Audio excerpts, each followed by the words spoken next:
Olá a todos, eu sou Kleber Crispim, bem-vindos aí ao meu canal secundário Buscando os Originais. Bem pessoal, inicialmente eu gostaria de estar agradecendo aí a todos os novos inscritos. Muito obrigado pela força que vocês estão dando nesse canal, se inscrevendo, assistindo, né, os estudos, deixando like, deixando comentário, compartilhando. Muito obrigado pessoal, muito obrigado mesmo.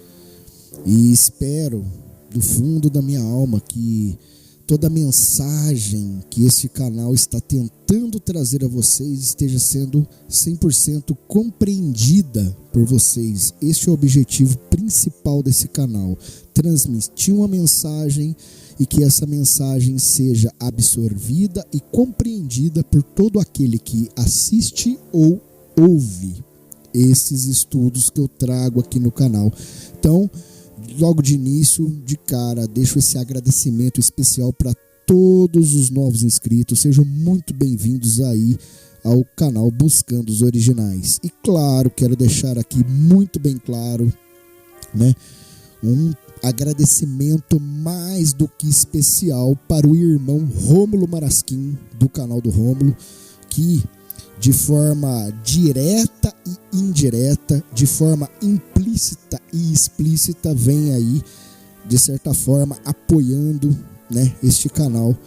Rômulo, irmão, tamo junto, muito obrigado pela força, eu jamais vou esquecer tudo isso que você está fazendo por mim e por esse canal, irmão. Fica na paz. Bem, pessoal, dado aí os agradecimentos iniciais, eu gostaria de deixar um rápido recado aqui antes de darmos procedimento ao próximo estudo aqui do canal. Eu acho que vocês devem ter acompanhado aí através do canal do Rômulo, através de outros canais também. A nossa Suprema Corte Federal aí está, de certa forma, tentando mover os pauzinhos para derrubar o Telegram no Brasil. Né, vocês devem ter visto aí.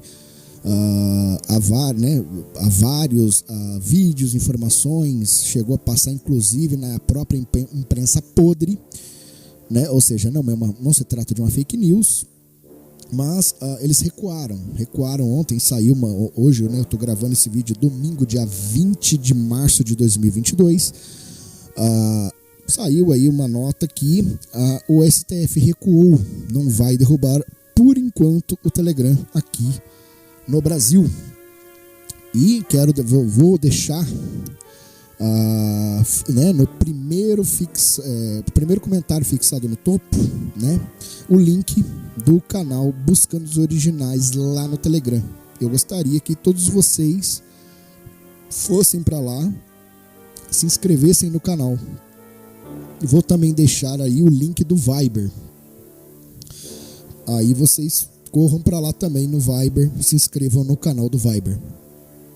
Por quê? Vou usar tanto o Telegram quanto o Viber como backup. Ou seja, vou deixar os vídeos lá para vocês terem noção desde o início desse canal, do vídeo 1 até aproximadamente ali o vídeo 13.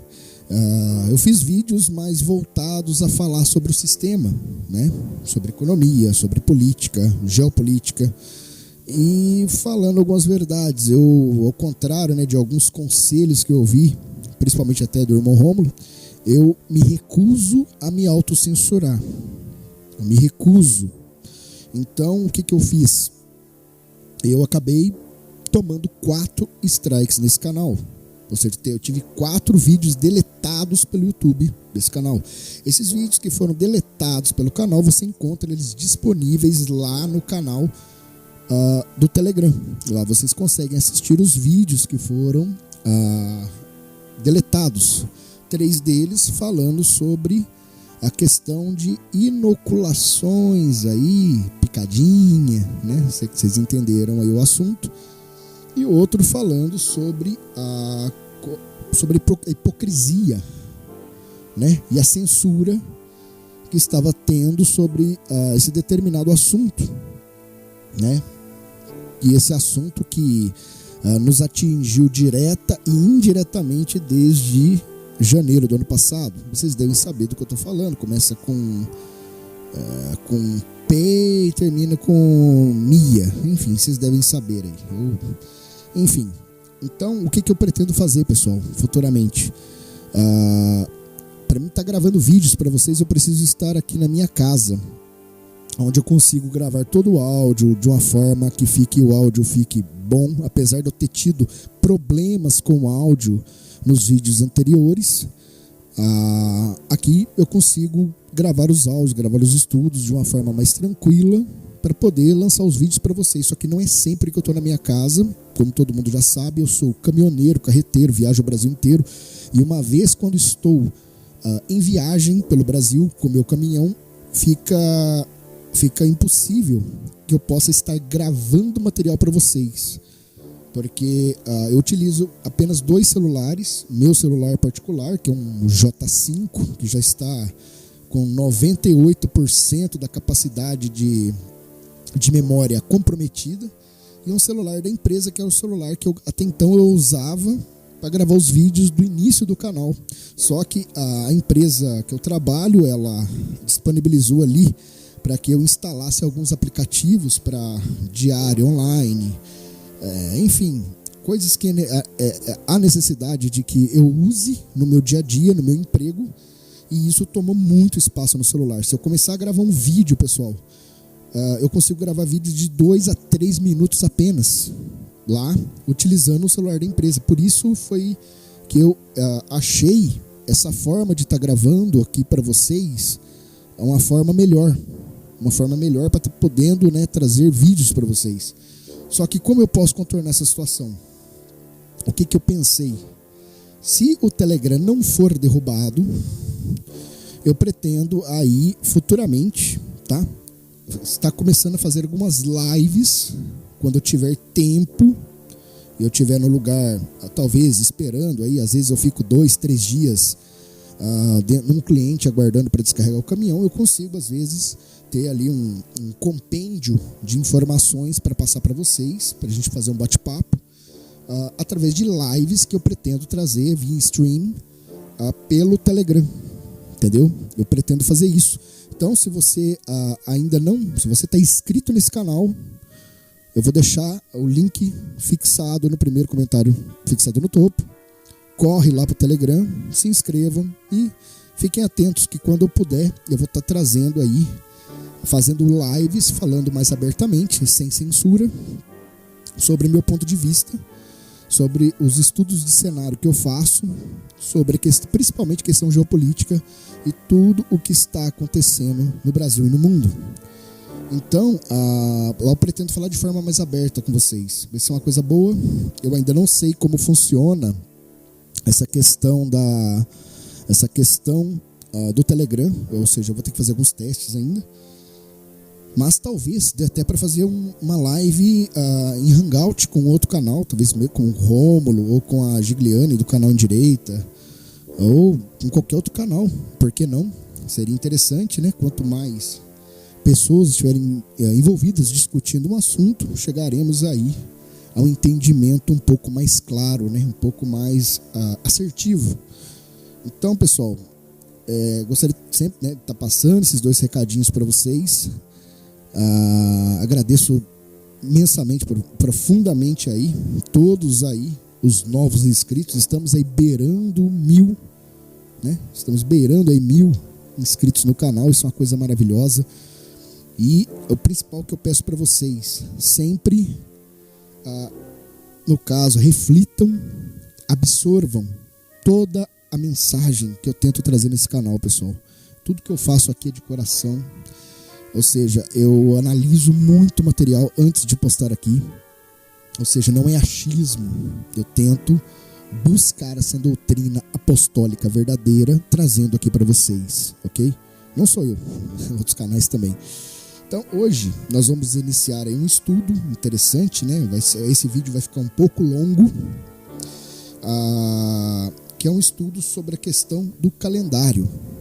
Eu acho interessante, eu acho um assunto muito interessante. Nós que seguimos o calendário romano gregoriano, a gente sabe que esse calendário ele é totalmente corrompido, né? Todos nós sabemos disso. E existe o atual calendário judaico moderno, também conhecido como calendário de Hillel.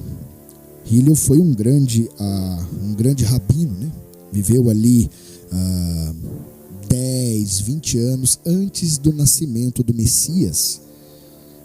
Ele era um Prushim, né? Ele era um fariseu, mas era um fariseu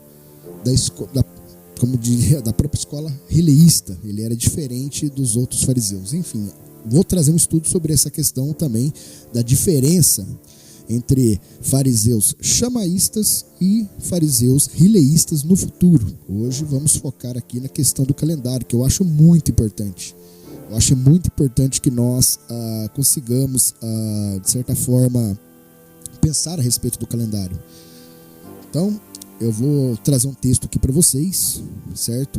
E vou ler até o final, vou fazendo um vídeo só, por mais que esse vídeo fique longo. E vou estar soltando aí durante as próximas semanas, ok?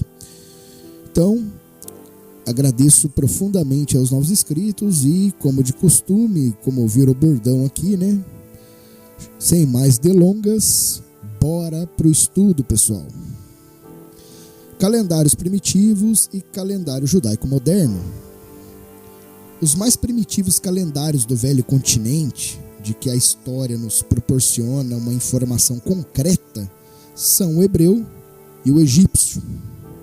Ambos tinham um ano civil de 360 dias, curto para representar o ciclo das estações, mas grande para corresponder ao chamado ano lunar, que se define como um período de tempo igual a 12 lunações completas existentes no ano trópico, ainda desconhecido.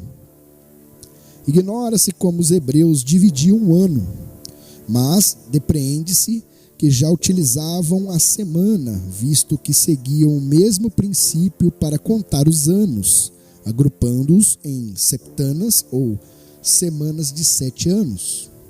Pelo contrário, os egípcios dividiam o ano em 12 meses de 30 dias e cada mês em 3 décadas. Os egípcios também dividiam o ano em 3 estações, de acordo com as suas atividades agrícolas dependentes das cheias do Nilo: a estação das inundações, a estação das sementeiras e a estação das colheitas. Não satisfeitos com o ano de 360 dias, estes povos procuraram aperfeiçoar o seu calendário, embora seguindo caminhos diferentes.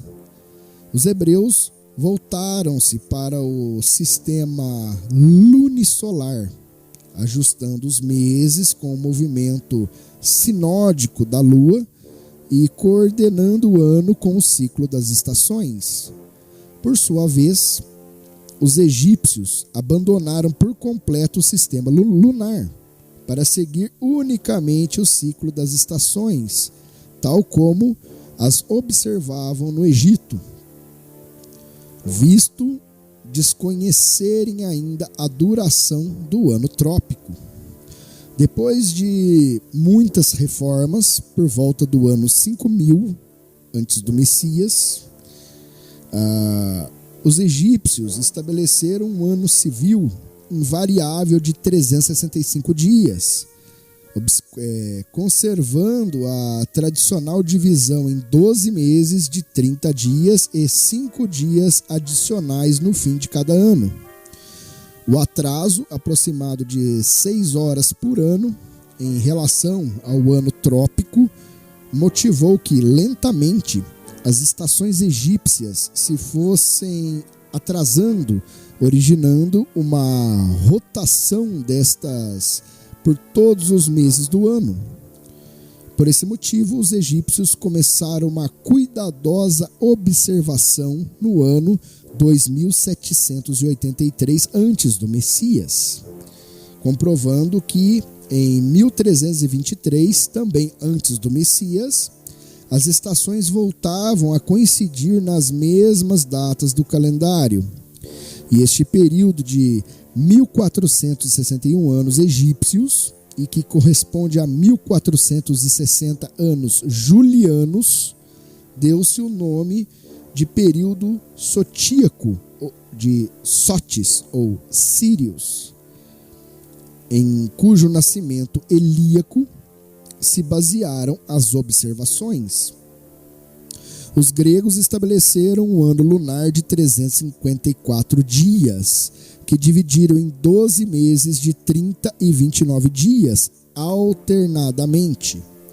Por conseguinte, tinham menos 11 dias e 6 horas do que o ano trópico, sendo necessário fazer intercalações para estabelecer a devida correspondência.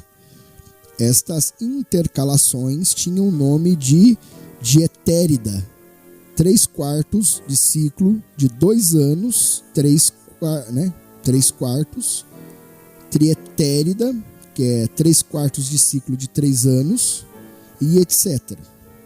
Os meses, como no calendário egípcio, eram dedicados aos deuses e neles se celebravam festas, não só em honra do deus correspondente, mas também muitas outras dedicadas aos astros, às estações, etc. Em outras palavras, pessoal, idolatria. Continuemos aqui. No primitivo calendário romano, o ano tinha 304 dias distribuídos por 10 meses. Os 4 primeiros tinham nomes próprios dedicados aos deuses da mitologia romana e provinham de tempos mais remotos, em que provavelmente se aplicaram as 4 estações. Os 6 restantes eram designados por números ordinários, indicativos da ordem que ocupavam no calendário, segundo o esquema abaixo. Primeiro, Martius, 31 dias dedicado a Marte. Segundo, Aprilis, 30 dias dedicado a Apolo. Terceiro, Maius, maior, 31 dias dedicado a Júpiter. Quarto, Június, 30 dias dedicado a Juno. Quinto, Quintilis, 31 dias, que é um número ordinal. Sexto, Sextilis, 30 dias. Sétimo, September, 30 dias. Oitavo, October, 31 dias. Nono, November, 30 dias. Décimo, December, 30 dias.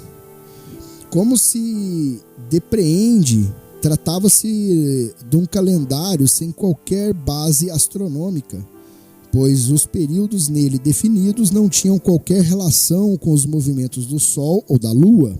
Por isso, no tempo de Rômulo, já foram introduzidas algumas intercalações por forma a harmonizar o calendário vigente com os capacitados períodos astronômicos.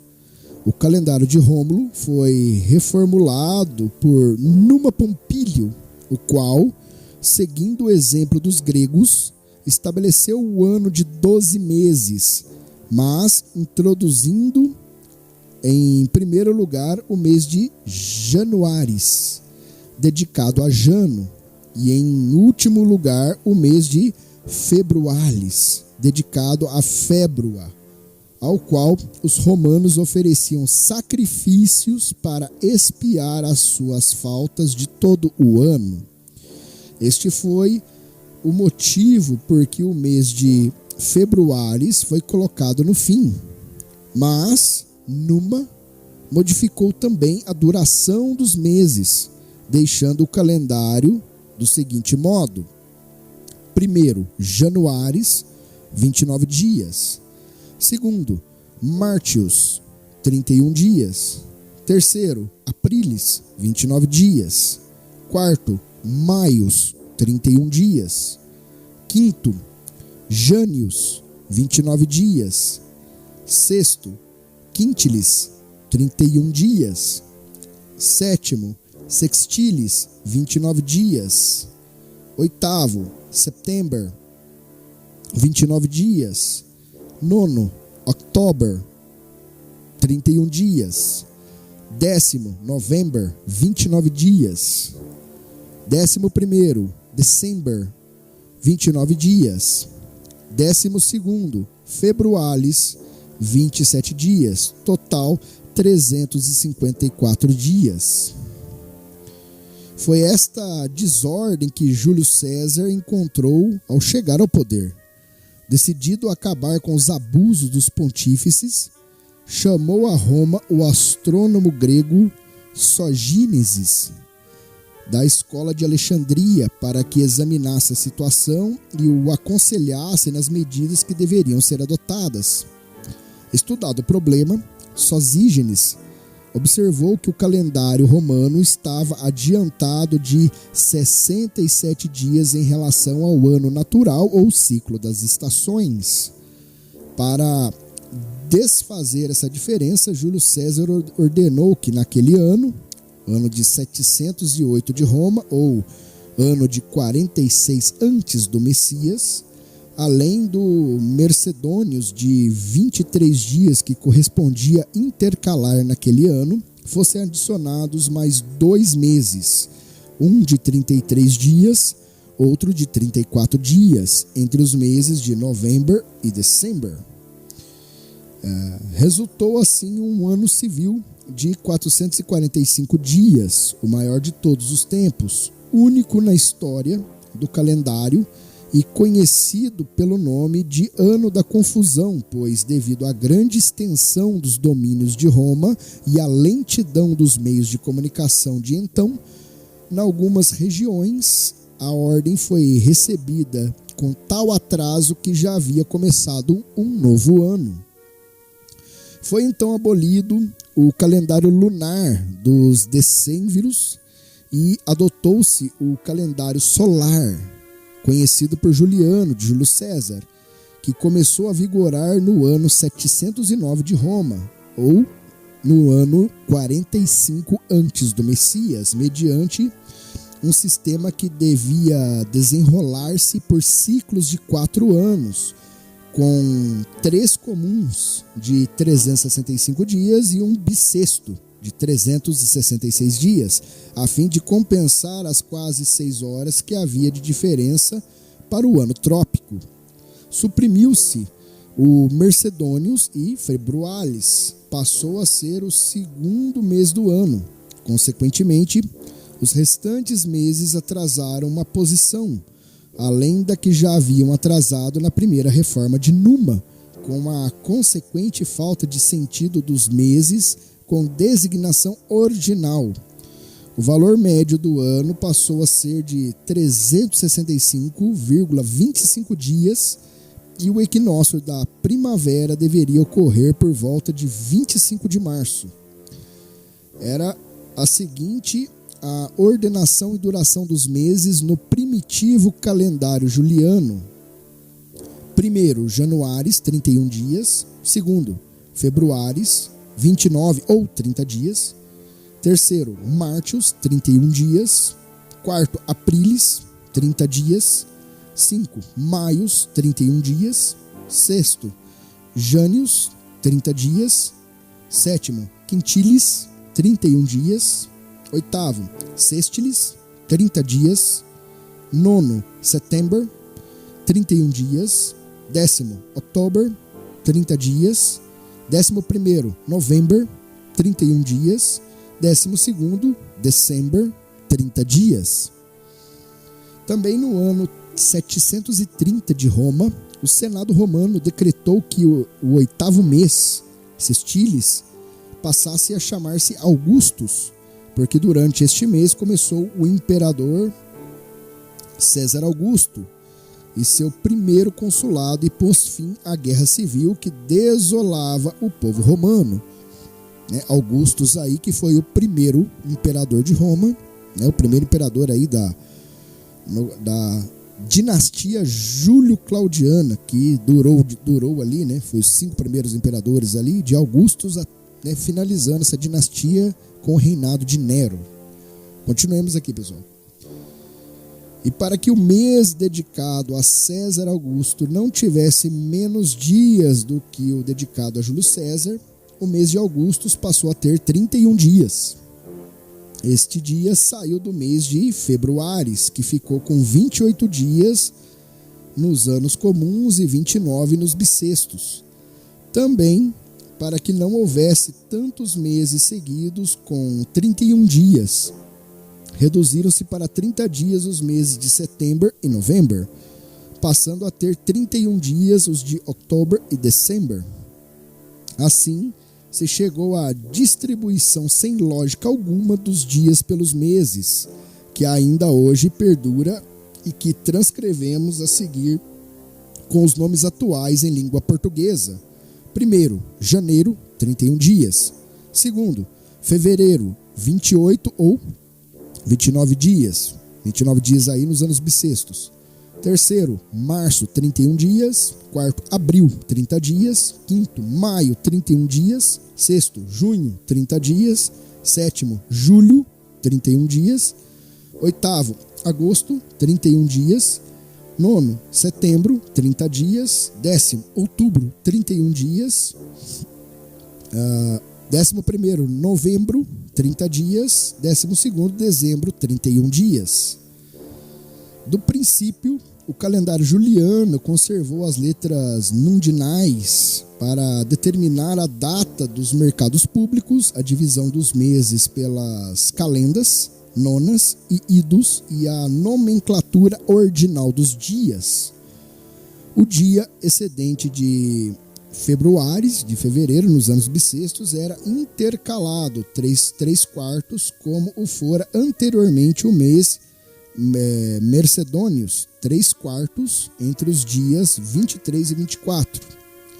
Quando februáris passou a ter 28 dias nos anos comuns, o seu 23º dia era o sexto, antes das calendas de março.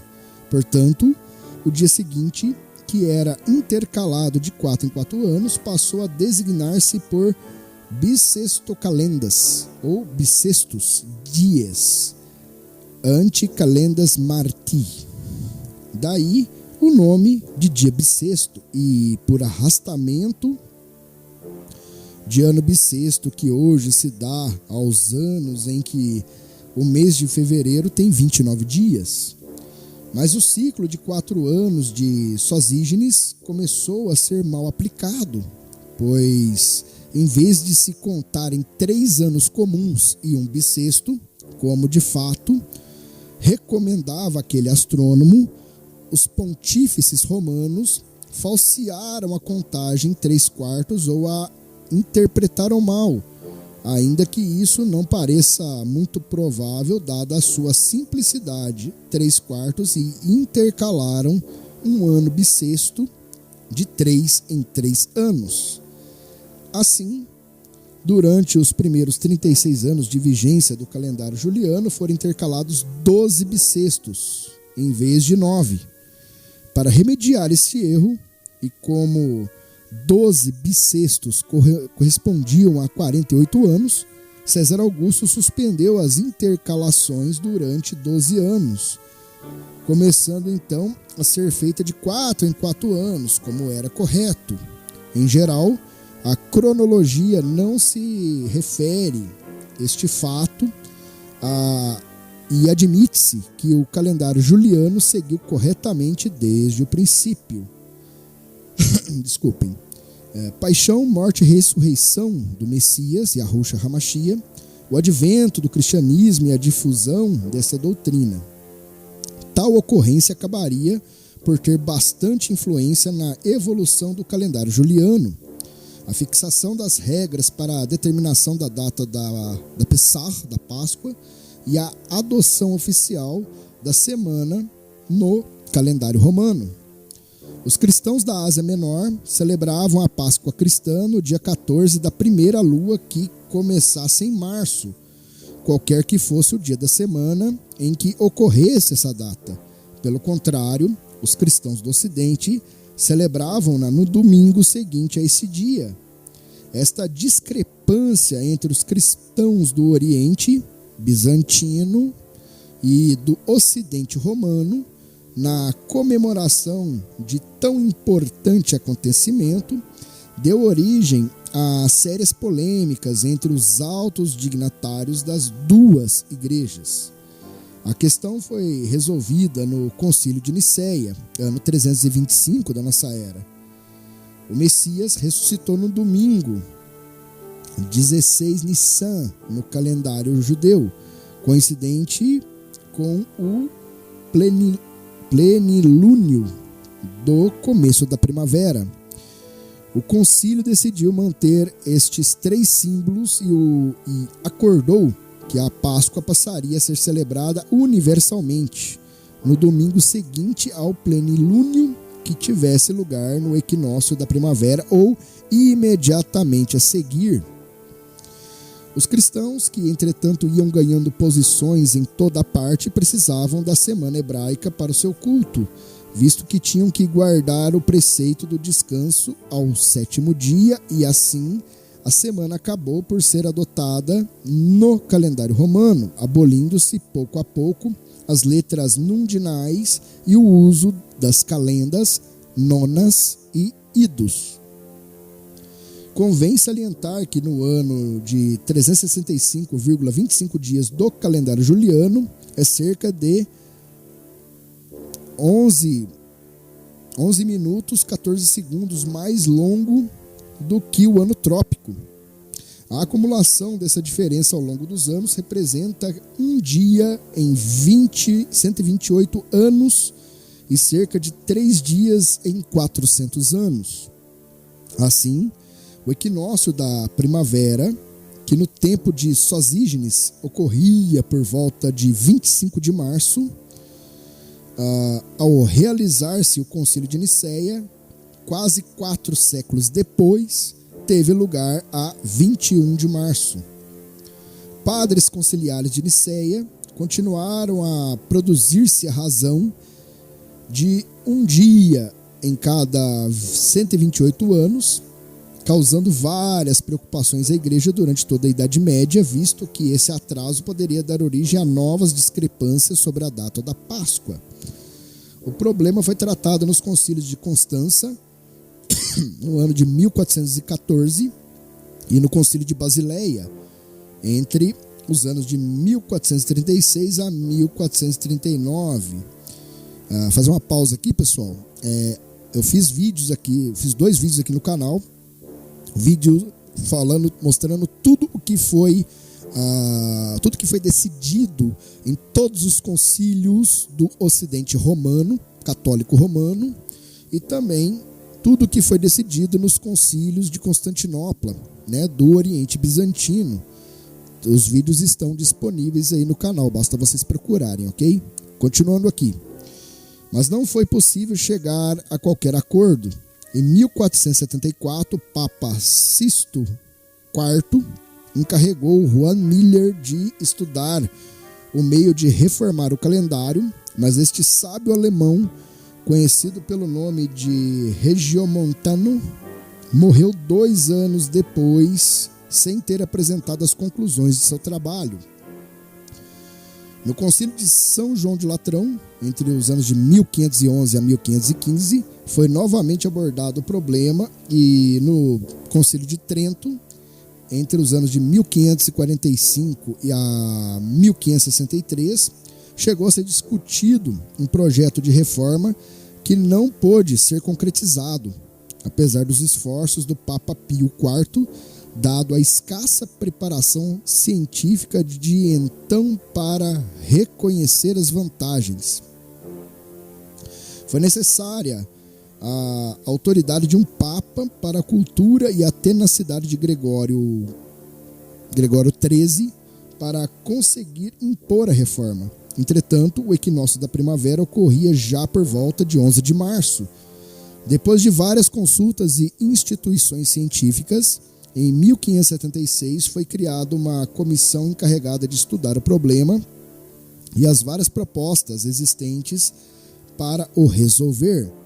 Nesta comissão, constituída pelos melhores astrônomos e matemáticos da época, teve papel preponderante o célebre padre jesuíta Clavius, que estudara matemática em Coimbra com Pedro Nunes.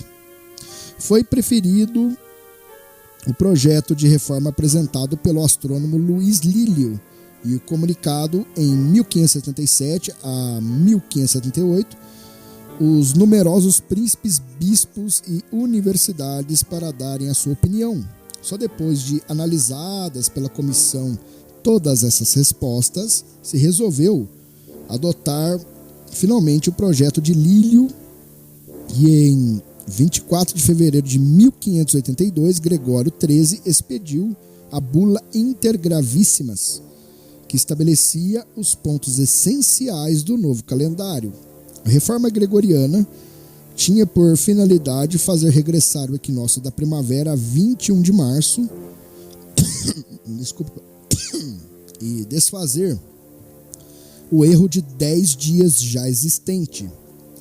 Para isso, a bula mandava que o dia imediato à quinta-feira, 4 de outubro, fosse designado por sexta-feira, 15 de outubro. Como se vê, embora houvesse um salto nos dias, manteve-se intacto o ciclo semanal. Diz respeito ao tratamento desigual que foi dado à Lua e ao Sol. Com efeito, os padres do Concílio de Nicéia e o Papa Gregório XIII ligaram o calendário ao Sol verdadeiro, mas tomaram para a Lua pascal uma lua média que, por vezes, se afasta bastante da lua astronômica. Por esse motivo, podem dar-se desvios de uma semana ou mesmo de um mês na data da Páscoa. Os romanos datavam os seus anos a partir da fundação de Roma, a Ab Urb Condita, que, de acordo com a opinião de Varrão, remonta a 753 antes da era cristã, mas os romanos contavam com sua era a partir de 21 de abril. Assim, o ano 1 da era cristã corresponde cerca de 4 meses ao ano 753 de Roma, e o resto ao ano 754. Por comodidade, recua-se muitas vezes de alguns meses a era de Roma e faz-se coincidir o ano 1 da nossa era e com o ano 754 de Roma. Só alguns séculos após o nascimento do Messias é que se pôs a questão de ligar este acontecimento a uma origem de contagem de tempo. A proposta foi apresentada pelo monge cita Dionísio o Exíguo por volta do ano 532 da nossa era. Imediatamente adotada pela Igreja, ela foi se generalizando a todos os países católicos. Em Portugal, utilizou-se a era de César ou hispânica até o ano 1422. Esta era havia sido introduzido na Península Ibérica no século V para recordar a conquista da península por Caio Júlio César Augusto no ano 38 antes do Messias, ano 716 de Roma. Por determinação de Dom João I, foi abolida a era de César e o ano 1460 desta era passou a ser o ano 1422 da era cristã. Dionísio o Exíguo supunha, de acordo com as suas investigações, que o Messias, Yahushua HaMashiach, tinha vindo ao mundo em 25 de dezembro, oitava das calendas de janeiro, do ano 753 de Roma, e fixara nessa data o início da era cristã. Mas os cronologistas introduziram um atraso de 7 dias, de maneira que o início da era cristã foi transferido para o dia 1º de janeiro do ano 754 de Roma. Bem, pessoal, aqui já dá para a gente ter uma noção de como foi uma verdadeira bagunça, uma verdadeira baderna, a forma como eles foram estabelecendo aí a questão do calendário, né? Continuemos aqui, pessoal. Atualmente parece provado que os cálculos não estavam corretos e que o Messias deveria ter nascido 5 a 7 anos antes da data em que se celebra o seu nascimento. Com efeito, essa data é posterior ao edito do recenseamento do mundo romano, ano 747 de Roma ou mais cedo, e anterior à morte de Herodes, ano 750 de Roma. Para alguns cronologistas é sugerida a data de 747 de Roma, porque neste ano Júpiter e Saturno estiveram em conjunção na constelação de Peixes em setembro e em novembro, e eles veem neste fenômeno a estrela de Belém. Mas, para não perturbar a cronologia já estabelecida, foi mantida a data inicialmente proposta, embora tivesse deixado de corresponder ao significado inicial. É importante notar que na era cristã, os anos são referidos a uma escala sem zero, isto é, a contagem inicia-se no ano 1, depois do Messias, designando-se o ano anterior como ano 1 antes do Messias. Por conseguinte, qualquer acontecimento ocorrido durante o primeiro ano da era cristã, embora seja apenas de um dia ou de um mês, conta-se como tendo ocorrido no ano 1 depois do Messias. Por essa razão, o primeiro século, ou intervalo de 100 anos da era cristã, terminou no dia 31 de dezembro do ano 100 depois do Messias. Quando haviam decorrido os primeiros 100 anos, após o início da era, o século II começou no dia 1º de janeiro do ano 101 depois do Messias, e assim sucessivamente. Consequentemente, o século XX começou no dia 1º de janeiro do ano 1901 e terminará no dia 31 de dezembro de 2000. Esta forma pouco lógica de numerar os anos do calendário é particularmente inconveniente quando se trata de determinar intervalos de tempo que começam antes da origem da era cristã e terminam depois. Assim, por exemplo, o intervalo entre os anos 50 antes do Messias e 50 depois do Messias não é de 100 anos, mas apenas 99 anos. Desculpa, pessoal, a garganta está seca aqui. Continuemos aqui. Em geral, esses intervalos de tempo obtêm-se diminuindo um ano, o que é necessário ter em conta ao investigar acontecimentos históricos ou fenômenos astronômicos da antiguidade datados segundo a era cristã. Após a divisão dos reinos do norte e do sul, no sul ficaram conhecidos como judeus, pertencentes à tribo de Judá, e as tribos do norte, as 10 que lá estavam, conhecidos como Efraim ou Israel. Isso aqui é verdade, pessoal. Continuemos aqui. O que aconteceu com os 232 anos? Floyd Jones, em seu livro A Cronologia do Antigo Testamento, relatou que os primeiros historiadores judeus datou o ano de 312 antes do Messias como o tempo do estabelecimento da dinastia Seleucida. Seleuco foi um dos 4 generais que dividiu o Império do Grego após a morte de Alexandre o Grande. De acordo com a cronologia de James Ussher, em 312 a.C., Seleuco recuperou o seu reino de Antígono. No entanto, afirmam as fontes judaicas que a data de 321 a.C. do Messias remonta a uma promessa feita a Alexandre o Grande. Eles chamaram de Minyan Shtarot. Vou tomar um gole aqui de água aqui, pessoal, só um instante. Estamos quase terminando aqui. De acordo com a cronologia judaica, Alexandre havia ordenado que sua estátua fosse colocada no templo em Jerusalém.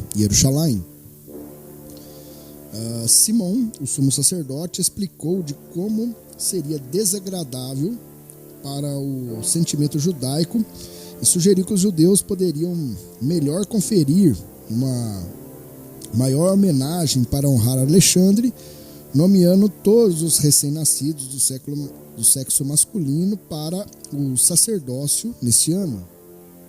Eles também poderiam aceitar o ano da conquista de seu império como o primeiro ano da contagem de todos os documentos legais. Sustentaram isto e, ao invés disto, o Minyan Shtaró foi iniciado no dia 1º de Tishri, 312 antes do Messias, e ainda estava em uso durante até 1500 anos mais tarde. Calendário judaico aprovado em 1517. De acordo com a Timeline Enciclopédia Judaica por Mattis Cantor, quando os turcos conquistaram o Egito em 1517 e o sistema de comunidades judaicas estruturou mudanças, Rabino David Ibn Zimra se tornou líder dos judeus egípcios, formalmente encerrou a Minyan Shtarot, segundo aí página 185 desse livro mencionado. A partir desse momento, os judeus começaram a utilizar o seu moderno calendário dos seus anos a partir da criação, tal como consta no Seder Olam. Até 1517, os judeus dataram seus eventos históricos a partir de 312 antes do Messias, mas foi no ano que Alexandre estabeleceu a conquista do Império? Evidente que não. Alexandre conquistou o Império Persa em 331 antes do Messias e morreu em 323 antes do Messias. Então, por que dizer que o Império Grego foi estabelecido no ano 312? Para a resposta, temos de começar na Babilônia no ano de 315 antes do Messias, com uma contenda entre Antígono e Seleuco. Antígono queria um relatório de todos os tesouros acumulados. Seleuco, temendo que Antígono queria tomar seu reinado, fugiu para o Egito, onde ele pediu a Ptolomeu para ajudá-lo a livrar-se dele e então assumissem o reino. Ao longo dos próximos anos, as forças combinadas de Ptolomeu, Seleuco, Cassander e Lisímaco forçaram contra Antígono e seu filho Demétrios. Em 312 a.C., Antígono esteve na Babilônia e Pérsia e retornou as suas tropas para a Frígia. Relativamente a 312 a.C., James Ussher escreveu: tinha Seleuco conquistado esse poderoso exército e facilmente subjugou as províncias dos Medos, Susa e fronteira com outros países. A história dos Macabeus conta que o Império Grego começou nesse período. Sem dúvida, isso foi a partir de setembro ou outubro do ano de 312 antes do Messias. O escritor do livro de Macabeus calculou que o ano grego começou nessa altura, nos anais, segundo aí a página 329. O primeiro livro de Macabeus, 1:10, as datas de eventos em 175 antes do Messias, como sendo 137 anos após o início dos gregos, 312 antes do Messias. Esse foi o ano Antíoco Epífanes. Tinha sido morto através da traição de Heliódoros, mas Eumenes e Atalos expulsou Heliódoros, que tinha destinado a assumir o reino da Síria. Eles deram a Antíoco, reino que justamente foi para Demétrios, filho de Seleuco de 10 anos de idade, que estava a ser refém de Roma. Este ano, Antíoco Epífanes formou uma liga com determinados políticos em Jerusalém. Isso acabaria por levar à profanação do templo em 168 antes do Messias e a revolta macabeia que se seguiu. O segundo livro de Macabeus conta ainda mais eventos que refletem o Minyan Shtarot, o calendário que se firmou no ano de 312 antes do Messias. Nenhuma data da história judaica oficial foi registrado antes de 1517, à exceção do Seder Olam, que datou os eventos a partir da criação.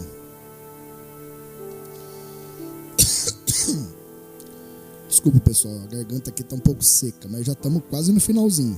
Vamos lá. O Seder Olam Amam. A base para o calendário judaico moderno reside no Seder Olam Amam, ou o livro da ordem do mundo, que foi compilado em meados do segundo século por Yosef ben Halafta, que morreu no ano de 160 depois do Messias. Halafta era um estudante do famoso rabino Akiva ben Yosef, o pai da Mishnah. Durante a revolta de Bar Korba, da qual um rabino chamado Akiva havia ungido ele como Messias, e ele se deu mal. Para vocês entenderem isso aqui, eu sugiro que vocês assistam a série Netzarim, lá do canal, lá fala sobre ele. Continuemos aqui.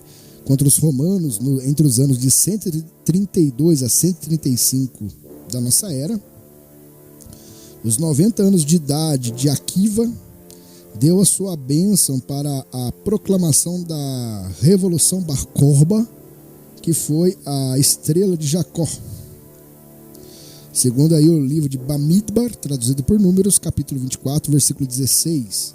Israel há muito esperava o Messias. Bar Korba foi morto em 135 da nossa era.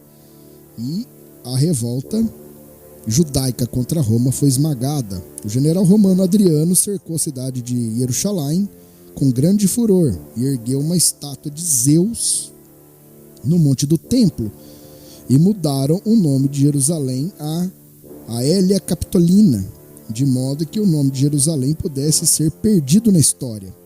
Ele cercou a maior parte da população judaica e vendeu-os como escravos nos mercados do mundo.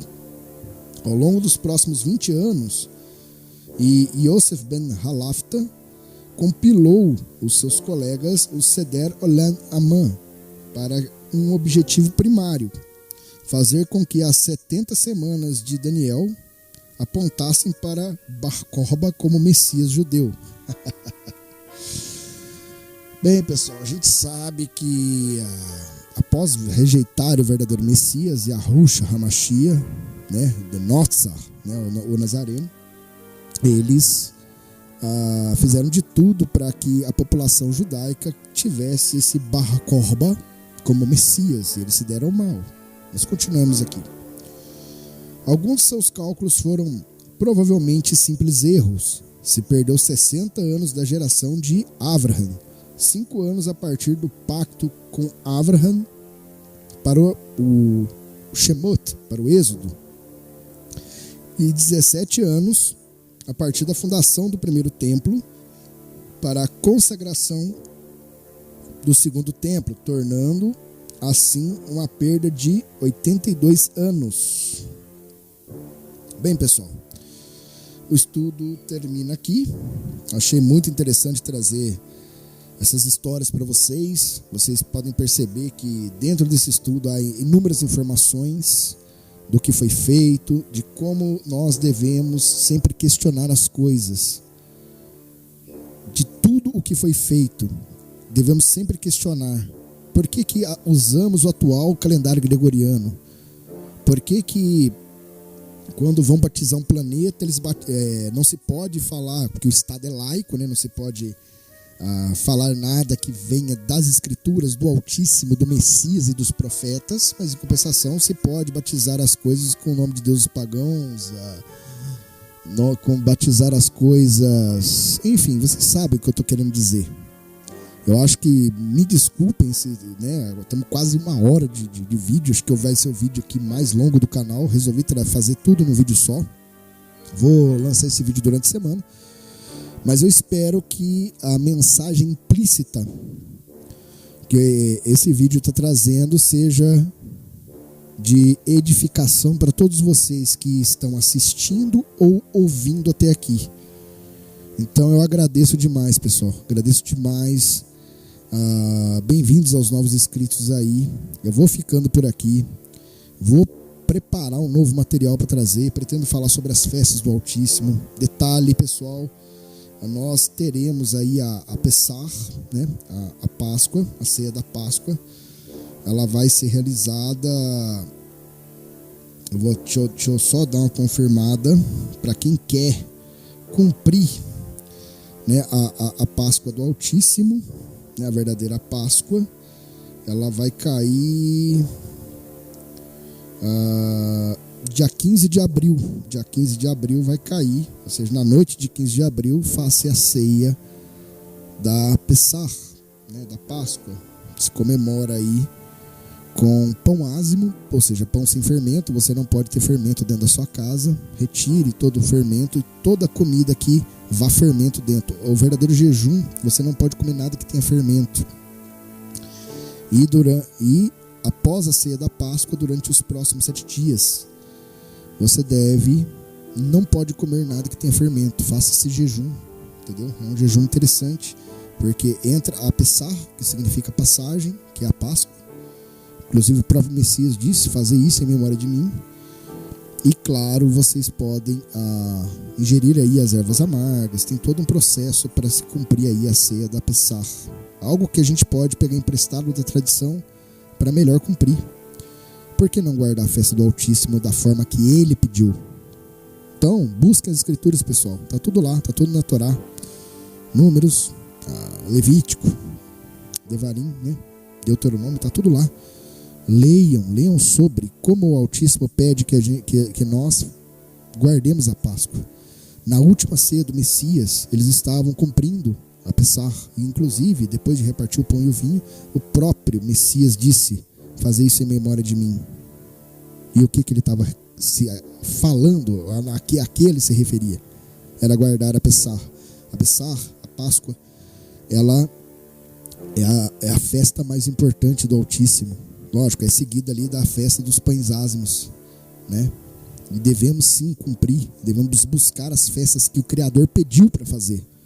Não festas religiosas inventadas por homens aí, a partir de Inácio de Antioquia, que são hereges aí, que tomaram o poder e modificaram completamente aí os ensinos do Messias e dos próprios apóstolos. Então, eu convido vocês aí a estar assistindo em outros vídeos do canal. Tentem assistir na sequência as séries. Eu trago sempre numerado, tem um número lá, né? Número do vídeo, parte 1, parte 2, parte 3, parte 4. Estudem, pessoal. Não precisam acreditar em mim, nas minhas palavras que eu trago aqui. Busquem a verdade por vocês mesmos. Busquem os originais. Temos pouco tempo para adquirir o verdadeiro conhecimento para que a gente possa escapar das coisas que estão vindo aí. Em breve, seremos proibidos de falar abertamente sobre tudo isso que eu estou trazendo aqui no canal, sobre essas coisas. Em breve, as escrituras serão proibidas. Então, tomem muito cuidado, pessoal. E eu vou tentar trazer mais curiosidades, mais estudos aqui para o canal para vocês, assim que possível. E agradeço demais por todos os novos inscritos. Ok, pessoal? Fiquem na paz, espero que dessa vez o áudio esteja melhor. Espero que o áudio esteja bem melhor do que nos outros 2 vídeos. E é isso, pessoal. Fiquem na paz, que o Altíssimo Yahweh Tsevaot abençoe a cada um de vocês, a seus respectivos lares. E que a luz do Mashiach, do Yahushua HaMashiach, aquele que morreu por nós, né, continue lhes dando discernimento e entendimento das separadas escrituras. Fiquem na paz, pessoal. Shalom e até o próximo vídeo.